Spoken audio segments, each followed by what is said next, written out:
Hello everyone, in this video I am going to provide you CA Intern 90 Days Planner for January 26 attempt. By the way, I am Saurabh Verma and I have cleared by CA Intern Group 2 and I am appearing for CA Intern Group 1 in January 26 attempt. ये जो time table है मैंने अपने हिसाब से बनाया हुआ है, लाइक मेरा अभी सिलेबस कंप्लीट नहीं हुआ है, तो मेरा 15 नवंबर तक अराउंड मेरा सिलेबस कंप्लीट हो जाएगा अगर मैं इस टाइम टेबल को फॉलो करूंगा और साथ साथ मेरा फर्स्ट रिविजन भी कुछ हद तक कंप्लीट हो जाएगा। लाइक मेरा जो है टारगेट जो है कि मेरे को दिसंबर वाले जो मंथ है ना वो सेकंड और थर्ड रिवीजन के लिए रखना है। फर्स्ट रिवीजन जो है मेरे को अपना नवंबर वाले मंथ में ही कंप्लीट कर लेना है, साथ में फर्स्ट रीडिंग भी हो जाए मेरी। मैंने उस हिसाब से पे टाइम टेबल बनाया हुआ है। अगर आपकी भी सेम सिचुएशन है तो आप ये टाइम टेबल को आराम से फॉलो कर सकते हो एंड मैंने इसमें बताया हुआ है कि मैंने इस टाइम टेबल को कैसे बनाया है, तो आप लोग भी अपना इसमें टाइम टेबल कर सकते हो, अपने हिसाब से लाइक कस्टमाइज कर सकते हो क्योंकि सबकी सिचुएशन सेम नहीं होती है। मैंने सीए फाउंडेशन को भी इसी टाइम टेबल के थ्रू क्लियर किया था एंड मेरा जो सीए ग्रुप 2 था उसके अंदर मेरा डिफरेंट टाइम टेबल बनाया था क्योंकि मैंने सिर्फ 15 दिन के अंदर पढ़ के एग्जाम दिया था, तो 15 दिन के अंदर जितना मैं पढ़ पाया था तो उसमें तो अलग मेरा सीन था। बट अभी जब इंटर का ग्रुप 1 देने वाला हूँ तो मैं इस टाइम टेबल को फॉलो करने वाला हूँ, तो मैं आपको दिखाता हूँ कि टाइम टेबल है क्या। लाइक अभी आप देख सकते हो मैं भी अच्छे से अपने पूरे टाइम टेबल को एक्सप्लेन करूँगा कि मैंने क्या किया है। ये सब मैंने एक बार पहले भी 90 डेज़ का प्लानर बनाया हुआ था, बट कुछ रीजंस की वजह से मुझे इसको चेंज करना पड़ रहा है। लाइक मेरा ये देखो ओल्ड टाइम टेबल जो पड़ा हुआ है, इसमें मैंने अपने टारगेट्स वगैरह भी अचीव किए हुए थे, डेली टारगेट्स भी मैं लिखता था, सारे टिक करते जाता था। बट मेरे को ये टारगेट मतलब इस प्लानर को चेंज करना पड़ गया क्योंकि मेरे इनकम टैक्स की जो मॉड्यूल 2 है उसके अंदर मिस प्रिंट है पूरा, तो उस मॉड्यूल को मैं पढ़ ही नहीं सकता, तो मैंने न्यू मॉड्यूल को ऑर्डर किया हुआ है। तो जब तक वो नहीं आती तब तक मैं इनकम टैक्स पढ़ नहीं सकता, इस वजह से मेरा पूरा टाइम टेबल हिल गया, तो मेरे को नया टाइम टेबल बनाना पड़ा है। लाइक अभी 85 डेज़ हम लोग के बचे हुए हैं 31 दिसंबर तक, तो जो दिसंबर वाला मंथ है वो 2 रिवीजन के लिए मैंने अलग किया हुआ है, second revision and third revision. इसके अंदर मैं अपना 6 दिन दूंगा, यहाँ पे 4 दिन दूंगा पर सब्जेक्ट, तो यहाँ 30 दिन के अंदर 2 रिवीजन हो जाएंगी। और बाकी जो मेरी फर्स्ट रीडिंग और फर्स्ट रिवीजन मैं ट्राई करूँगा कि 25 नवंबर तक मेरा कंप्लीट हो जाए। तो मैंने अपना टारगेट बनाया हुआ है कि नेक्स्ट 30 डेज़ में मैं क्या करने वाला हूँ। लाइक जैसे 8 अक्टूबर से 14 अक्टूबर तक 7 डेज़ में मेरे को क्या क्या कंप्लीट करना है, तो मैं पूरा प्रॉपर लिख के रखता हूँ। अब मैं पहले बताता हूँ कि मैंने ये कैसे लिखा हुआ है। लाइक यहाँ पे सब्जेक्ट आ रहे हैं ना, सबसे पहले टाइम टेबल बनाने को पहले हम लोग को अपने पेंडिंग सिलेबस को देखना पड़ता है। लाइक मेरा पेंडिंग सिलेबस क्या है। लाइक मेरा इनकम टैक्स के अंदर 33 लेक्चर्स बचे हुए हैं 3 घंटे के, तो 99 आवर्स यहाँ पे बचा हुआ है। लाइक मेरा चैप्टर 9 चैप्टर 10 ये जो है ना मेरे सर की बुक के हिसाब से है, या ऐसे मॉड्यूल के हिसाब से चैप्टर्स नहीं लिखे हुए हैं, तो इतने नंबर ऑफ चैप्टर इसमें बचे हुए हैं। अकाउंट्स मॉड्यूल 1 में मेरे 16 लेक्चर बचे हुए हैं, मॉड्यूल 2 में 72 लेक्चर बचे हुए हैं। लॉ के अंदर मैं जो है अपना सेल्फ स्टडी कर रहा हूँ, बट मैं मैराथन वगैरह देखूँगा और साथ में जो फ्री लेक्चर होते हैं यूट्यूब पे उसमें फेमा और एलएलपी मेरा देखना बाकी है, उसको देखूँगा। और जीएसटी में मैं अपना मैराथन देखने वाला हूँ, मैराथन और चार्ट्स। तो मेरे जो टोटल लेक्चर्स के आवर्स हैं ना वो 264 बचे हुए हैं, तो मेरे को 264 अगर मेरे को आवर्स कंप्लीट करना है तो डेली 6 घंटे से 7 घंटे तक की मेरे को क्लास डेली करनी पड़ेगी, ठीक है। तो मैंने टारगेट बनाया हुआ है कि डेली मेरे को 12 घंटे पढ़ने हैं।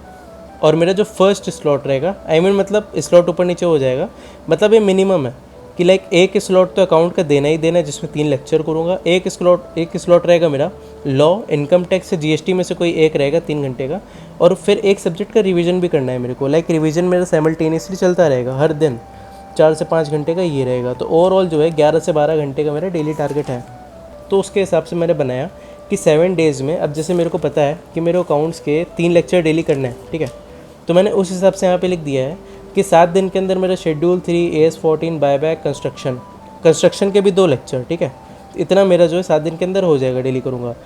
एलएलपी और लॉ में मैंने फेमा के लिखा हुआ है कि लेक्चर, क्वेश्चन और चार्ट्स 5 दिन मेरे को लगेंगे क्योंकि मैं सिर्फ 3-3 घंटे देने वाला हूँ।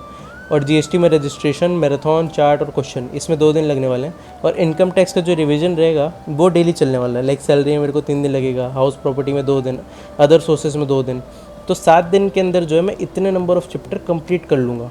उसके बाद फिर अगले 7 दिन के अंदर जो है मेरा कंस्ट्रक्शन का जो यहाँ पे 2 लेक्चर था, यहाँ पे 1 लेक्चर और हो जाएगा, जैसे कंस्ट्रक्शन के यहाँ पे 3 लेक्चर थे तो कंस्ट्रक्शन मेरा पूरा डन हो जाएगा। उसके बाद AS5, 4, 29, 22, 28, 18, 19 का 4 लेक्चर, ठीक है।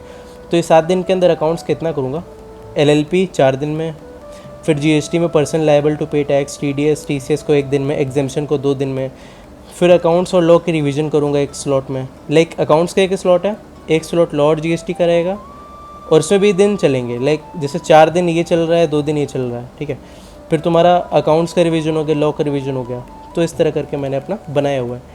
मैंने जो है अभी सिर्फ और सिर्फ 8 नवंबर तक का बनाया हुआ है।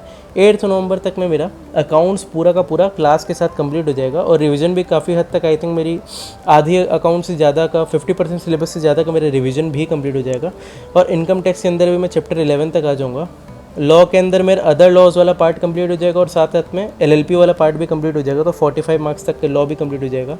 और GST में मैं ऑलमोस्ट लास्ट चैप्टर तक मैं आ जाऊँगा, डॉक्यूमेंटेशन वाले चैप्टर है। बाकी कुछ और चैप्टर्स भी बचेंगे छोटे मोटे, तो वो सब भी काफ़ी हद तक बहुत जल्दी कंप्लीट हो जाएगा।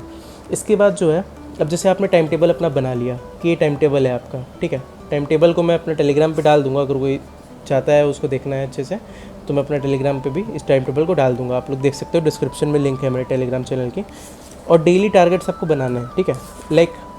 आज का मेरा टारगेट ये है कि मेरे को लॉ के अंदर फेमा में 3 घंटे का लेक्चर करना है और चार्ट रीडिंग करनी है। ये मेरा स्लॉट 1 रहने वाला है। स्लॉट 2 में अकाउंट्स पढ़ूंगा, शेड्यूल 3 के 3 लेक्चर्स करने हैं।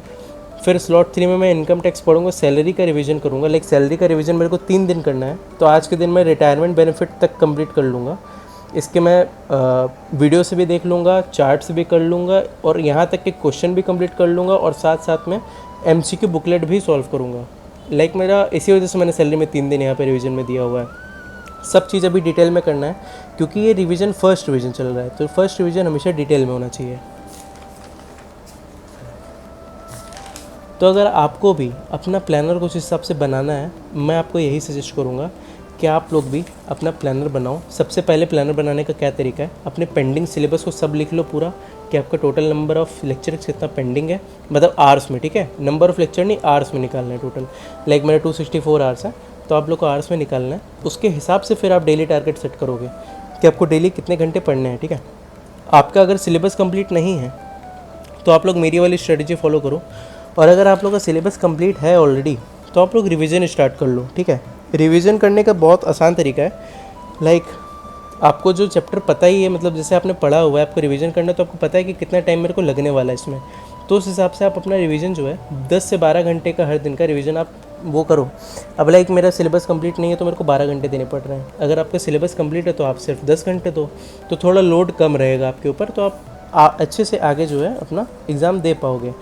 जो बच्चे अभी से ही 12 से 14 घंटे लगातार, मतलब 16 घंटे भी कुछ खींच लेते हैं, तो उन लोगों को बाद में चल के दिक्कत होने लगती है। 12 घंटे मेरे लिए भी थोड़ा सा ज़्यादा है, बट करना पड़ेगा, क्योंकि सिलेबस मेरा बहुत ज़्यादा पेंडिंग है।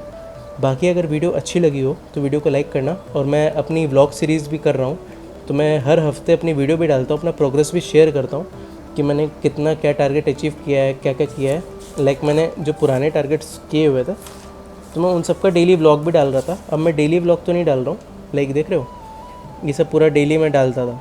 अभी डेली व्लॉग्स तो नहीं डाल रहा मैं, अब वीकली व्लॉग डालूंगा, तो उसमें अपना प्रोग्रेस भी शो करूँगा। तो आप लोग भी कमेंट सेक्शन में बता सकते हो कि आप लोग ने अपना प्लानर बनाया कि नहीं, और आप लोग ने कितना टारगेट अचीव किया, और सब लोग साथ में मिलकर जनवरी 26 अटेम्प्ट क्लियर करते हैं।